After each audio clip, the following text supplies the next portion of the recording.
Shalom salam podcast Expo CCM 116. Kita akan belajar apa kata Alkitab tentang eutanasia.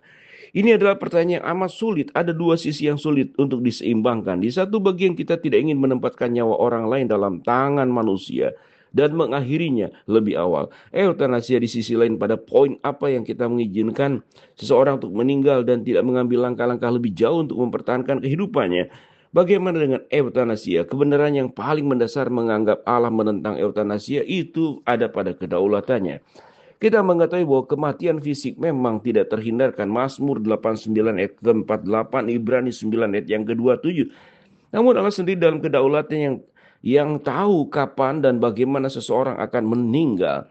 Ayub bersaksi dalam Ayub 30:23, ya aku tahu engkau membawa aku kepada maut, ke tempat segala yang hidup itu dihimpunkan.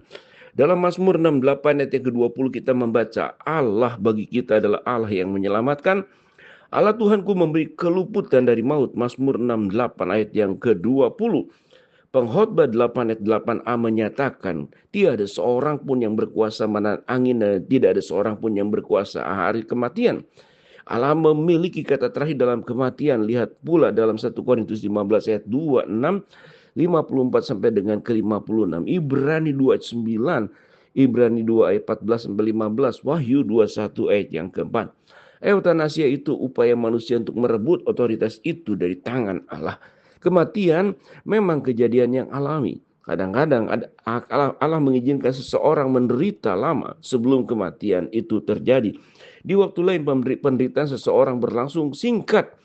Tidak seorang pun suka menderita, namun itu tidak berarti boleh menentukan bahwa orang itu sudah siap untuk mati. Seringkali rencana Allah dinyatakan oleh penderitaan seseorang. Pada hari mujur bergembiralah. Tapi pada hari malang ingatlah bahwa hari malang itu pun dijadikan Allah seperti hari mujur supaya manusia tidak dapat menemukan sesuatu mengenai masa depannya. Pengkhotbah 7 ayat yang ke-14.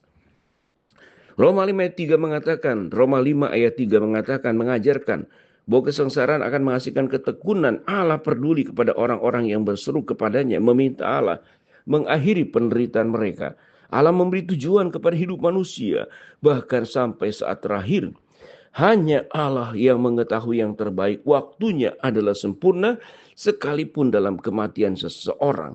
Pada saat bersamaan, Alkitab tidak memberitakan kita untuk melakukan apa saja yang bisa kita lakukan untuk mempertahankan hidup seseorang.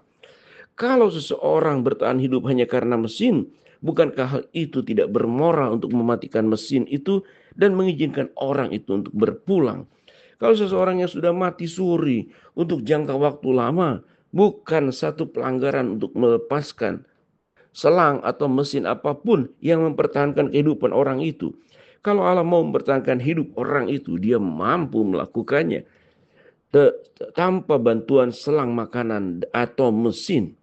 Mengambil keputusan seperti ini sangatlah penting dan menyaksikan tidak pernah mudah memberitahu dokter untuk memberhentikan alat penunjang hidup dari seseorang yang kita kasihi.